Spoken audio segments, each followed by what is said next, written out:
పెట్టుకొని దాన్ని పూత పూస్తూ ఉంటారు. దాని మీద ఏం చేస్తూ ఉంటారు? తప్పు చేస్తారు, పాపం చేస్తారు, తప్పు చేస్తారు. దాన్ని ఏం చేస్తూ ఉంటారు? కప్పుతూ ఉంటారు. ఏం చేస్తూ ఉంటారు? బాగా తాగుతారు, నేను ఏడ తాగినా అంటారు. దానే కప్పడము. అర్థమవుతుందా? నేను తాగినోడు తాగినంటాడు అన్నాడు, నేను తాగలేదు అన్నాడు. దానే కప్పడము. దాన్ని ఏం చేస్తాను అన్నాడు? ఆ విగ్రహాన్ని కప్పేస్తాను, పూత పూస్తాను. విగ్రహానికి పూత. తాగుడనే విగ్రహం పెట్టుకొని, తాగుమూతనే విగ్రహం పెట్టుకొని దాన్ని ఏం చేస్తాను? దాని మీద పూత పూస్తాను. పూత పూస్తే దేవుని కనపడతా? విగ్రహము. ప్రతి ఒక్కరు శరీరాశ, నేత్రాశ, జీవకుడము అనే విగ్రహాలను పెట్టుకొని ఏమి తిందమా, ఏమి తాగుదామా, ఏమి ధరించుకుందామా అనే ఆశ కలిగి ఆ విగ్రహాలను పెట్టుకొని నాకు అయ్యేవు, నేను దేవుని బిడ్డను, సూపర్ అంటా ఉంటారు. నేను దేవుని బిడ్డను, నేను పరలోక రాజ్యం వెళ్తాను అని అంటూ ఉంటారు. కానీ వారు పరలోక రాజ్యం వెళ్ళరు. ఎవరు వెళ్తారు పరలోక రాజ్యము? విగ్రహాలను పెట్టుకున్న పరలోక రాజ్యం వెళ్తారా? ఈ లోక సంబంధమైనటువంటి విగ్రహాలు పెట్టుకున్నాను, బంగారం కావాలని, భూములు కావాలని, డబ్బులు కావాలని, సమస్తము పెంటగా ఎంచుకొని దేవుని సన్నిధిలో ఉండి ఇస్తాడు.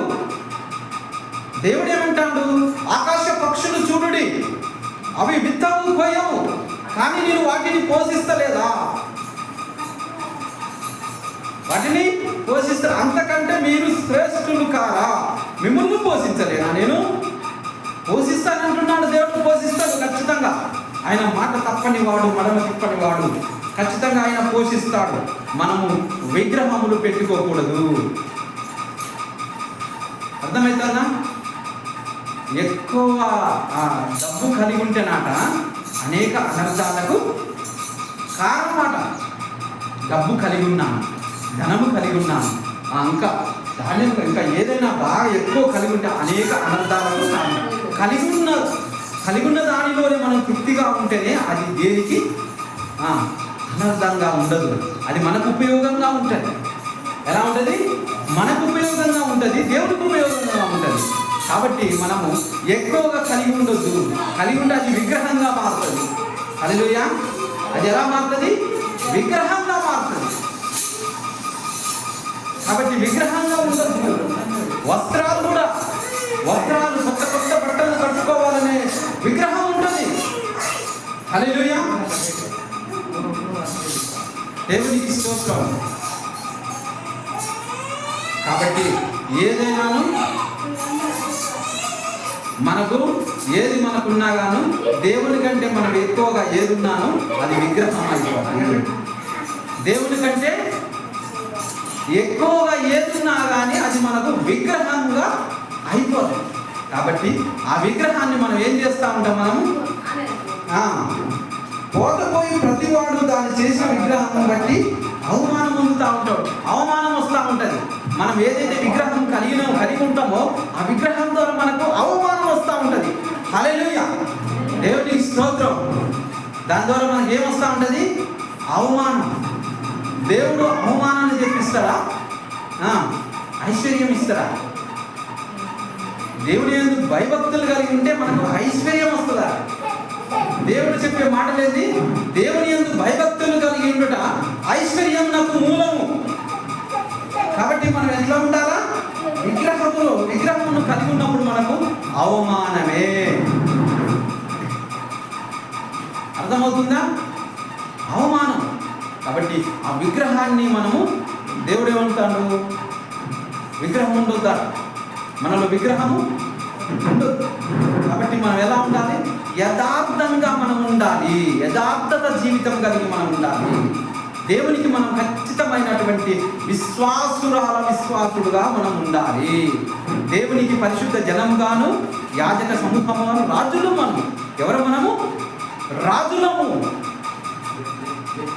కాబట్టి దేవునికి మనం మహిమకరంగా ఎదగాలి అంటే దేవుని ఉన్నత పిలుపునకు పిలువబడిన మనం జీవించాలి అంటే మనలో ఉన్నటువంటి సమస్తమును మనం ఏం చేయబడాలి? పెంటగుంపగా ఎంచుకోవాలి. సమస్తాన్ని పెంటగుంపగా ఎంచి మనం దేవుని సన్నిధికి దాటి రావాలి. మనము దాటి రాకుండా అక్కడనే ఉండి ప్రార్థన చేస్తే మన ప్రార్థన దేవుడు అంగీకరించడు. దేవుడు మన ప్రార్థన అంగీకరించడు. మనం దాటొచ్చి మనం ప్రార్థన చేయాలి. ఏంటి దాటి రావాలి? మనం దాటి రావాల్సినవి ఏంటి? మనం ఏమైతే కలిగి ఉన్నామో వాటినంతా మనం దాటి రావాలి. నాకు ఇవి ఉన్నాయి, నాకు బీరోలు ఇవి ఉన్నాయి, బంగారం ఉన్నది, బీరోలో డబ్బులు ఉన్నాయి, అన్నీ ఉన్నాయి, నాకు అన్నీ ఉన్నాయి, నాకే కొదువ లేదు, నేను ఇది నేను అది చూడు అది అనుకుంటే ఉత్తదే దేవుని రాజ్యంలోకి స్థానం లేదు. హల్లెలూయా. కాబట్టి మనలో ఉన్నటువంటి విగ్రహాలను అన్నిటిని తీసేసి పెంటగుంపగా ఎంచుకున్న వాడు మాత్రమే దేవుని రాజ్యంలోకి వెళ్ళగలుగుతారు. హల్లెలూయా. ఇంకా చదవండి. అతను పోత పోసినది మాయ రూపము, దానిలో ప్రాణం ఏమీ లేదు. హల్లెలూయా. ప్రాణం ఉన్నదా? మీరు ఉన్నదాని విగ్రహంలో ప్రాణం ఉందా? లేదు. ఆ విగ్రహాల్లో ఉండదు. డబ్బు ఉన్నదనుకో, ఆ విగ్రహంలో ప్రాణం ఉందా? లేదు. ధాన్యం ఉందా? ఆ విగ్రహంలో దానిలో ప్రాణం ఉందా? లేదు. ఏదున్నా కానీ దానిలో ప్రాణము లేదు. దేవుడు అనుగ్రహించిన దానిలోనే జీవం, ఆత్మయు జీవమైనది. హల్లెలూయా. కాబట్టి దేవుని బిడ్డలారా, మనము విగ్రహాలను పెట్టుకొని మనము దేవుని సన్నిధిని మనము అనుభవించలేము. విగ్రహాలను పెట్టుకొని మనం దేవుని సన్నిధిని అనుభవించలేము. కాబట్టి మనకు ఏదైనాను అదృశ్య లోకంలో నుండి మనం పొందుకోవాలి అంటే, అదృశ్య లోకంలో నుండి, అదృశ్యము అంటే కనబడని లోకము. కనబడని లోకం ఎక్కడుందా? మన మధ్యలో ఉంది. దేవుని రాజ్యం ఎక్కడ ఉంటే మన మధ్యలో ఉంది. అర్థమవుతుందా?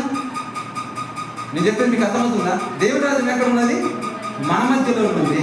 నీతి, సమాధానము, పరిశుద్ధాత్మమే అందరి ఆనందమే దేవుని యొక్క రాజ్యము. దేవుని రాజ్యములో నువ్వు నివసిస్తున్నావు అని ఎలా తెలుస్తుంది? నీతి, సమాధానం, పరిశుద్ధాత్మ అందరి ఆనందం. ఆ ఆనందం మీలో పుట్టిందంటే, ఆ ఆనందంతో నువ్వు నివసిస్తున్నావంటే దేవుని రాజ్యంలో నువ్వు ఉన్నావు. హల్లెలూయా. అర్థమవుతుందా? కాబట్టి మనం తినే ఆహారం కూడా ఎక్కడి నుండి వస్తుంది?